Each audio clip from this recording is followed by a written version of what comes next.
Voy, ishlamadimi? Brak sotishgan menga. Yo'q, brak emas. Porox pistoletning qurib qolgani sababli shunday holat kuzatiladi.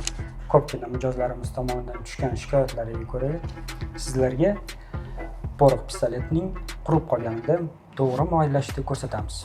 Birinchi navbatda porox pistoletimizni qismlariga ajratib olamiz.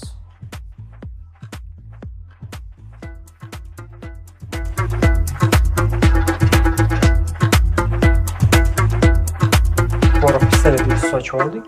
Endi buni moylaymiz. Birinchi bo'lib передний korpusimizni tozalab olib, bitta moylab olamiz. Ikkinchi qismi bu glушитель. Ichki tarafini moylab olish kerak bo'ladi. Uchinchi qismimiz bu bayokdan iborat va buferdan iborat. Porox pistoletimizni moylab oldik. Ana endi buni yig'ib bitta ishlatib ko'ramiz. Ishlatib ko'ramiz.